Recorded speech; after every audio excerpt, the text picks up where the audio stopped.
St. Augustine Commentary on the Gospel of John, chapter 8, verse 28 to 32 following. As he spoke these words, many believed on him. Would that, while I speak also, many who before this were otherwise disposed, understood and believed on him. For perhaps there are some Arians in this large assembly.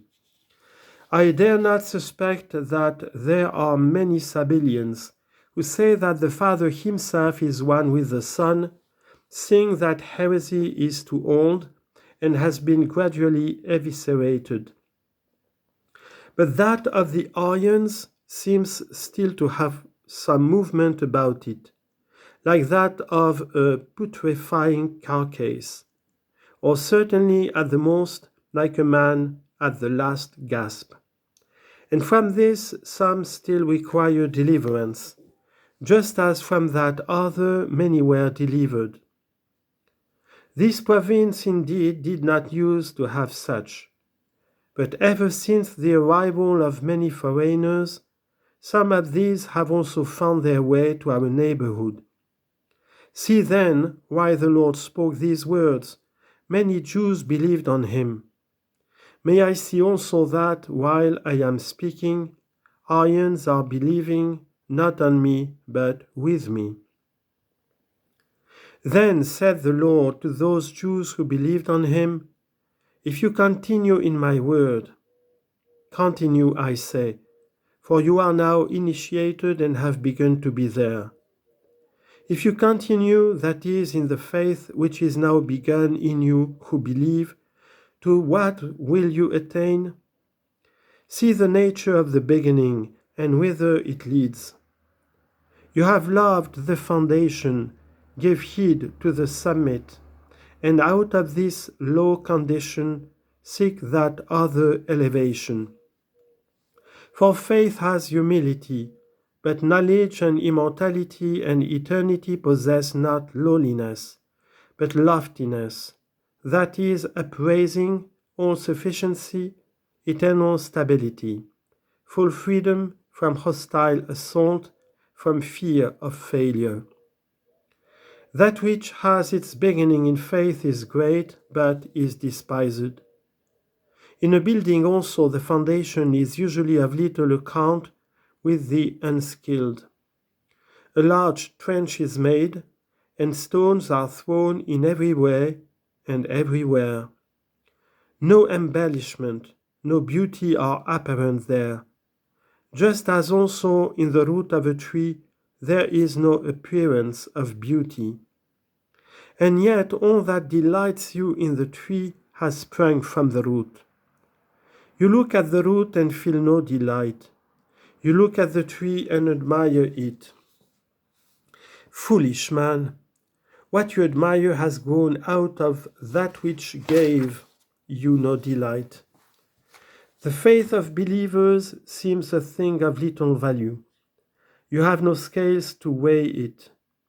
Hear then to what it attains and see its greatness. As the Lord himself says in another place, if you have faith as a grain of mustard seed. Matthew chapter 17, verse 20. What is there of less account than that, yet what is there pervaded with greater energy? What more minute, yet what more fervidly expansive? And so you also, he says, if you continue in my word, wherein you have believed, to what will you be brought? You shall be my disciples indeed. And what does that benefit us? And you shall know the truth. What, brethren, does he promise believers? And you shall know the truth. Why so? Had they not come to such knowledge when the Lord was speaking? If they had not, how did they believe? They believed not because they knew, but that they might come to know. For we believe in order that we may know. We do not know in order that we may believe. For what we shall yet know, neither eye has seen, nor ear heard, nor has it entered the heart of man.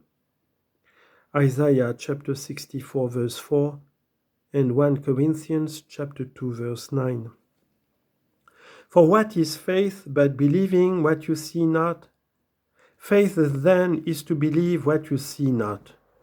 Truth to see what you have believed, as he himself said in a certain place. The Lord then walked on earth, first of all, for the creation of faith. He was man, he was made in a low condition. He was seen by all, but not by all was he known. By many was he rejected, by the multitude was he slain, by few was he mourned, and yet even by those who mourned him, his true being was still unrecognized. All this is the beginning, as it were, of faith's lineaments and future upbuilding. As the Lord, referring thereto, says in a certain place, He that loves me keeps my commandments, and he that loves me shall be loved of my Father, and I will love him, and will manifest myself to him. 1 John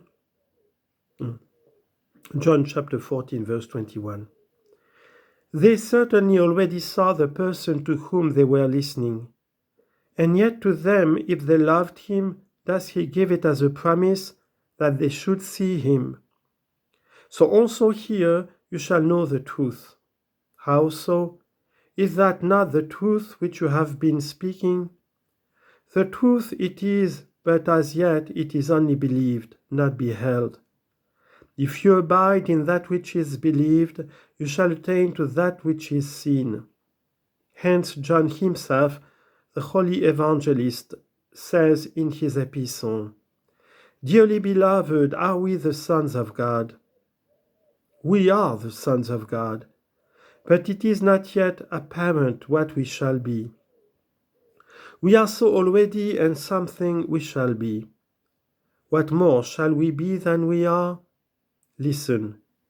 It is not yet apparent what we shall be, but we know that when he shall appear, we shall be like him. How? For we shall see him as he is. 1 John chapter 3, verse 2. A great promise, but the reward of faith. You seek the reward, then let the work precede. If you believe, ask for the reward of faith. But if you believe not, with what faith can you seek the reward of faith? If then you continue in my word, you shall be my disciples indeed.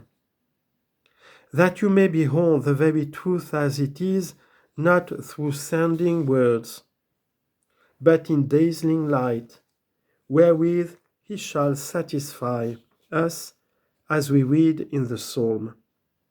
The light of your countenance is impressed upon us. Psalm 4, verse 6. In the Vulgata. We are God's money. We have wandered away as coin from the treasury. The impression that was stamped upon us has been rubbed out by our wandering.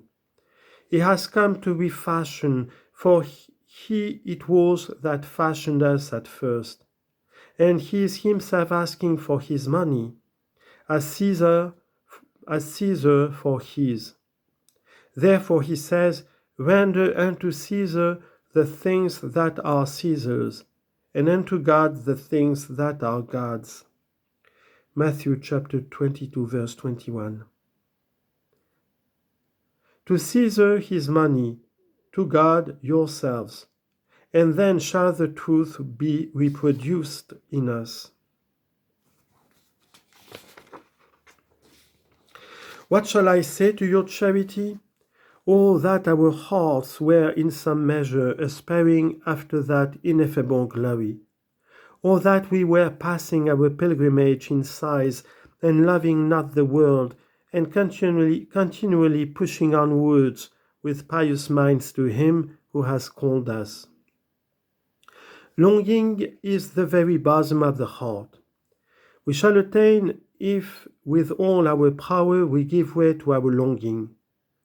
Such in our behalf is the object of the divine scriptures, of the assembling of the people, of the celebration of the sacraments, of holy baptism, of singing God's praise, and of this our own exposition, that this longing may not only be implanted and germinate, but also expand to such a measure of capacity as to be fit to take in what eye has not seen, nor ear heard, nor has entered into the heart of man. But love with me. He who loves God is not much in love with money, and I have but touched on this infirmity, not venturing to say he loves not money at all, but he loves not money much, as if money were to be loved, but not in a great degree.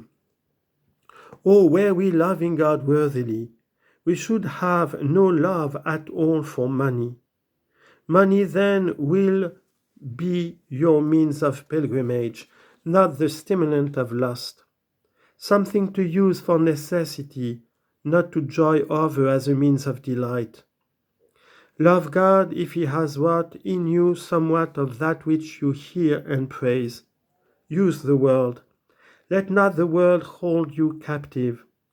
You are passing on the journey you have begun. You have come again to depart, not to abide. You are passing on your journey, and this life is but a wayside inn.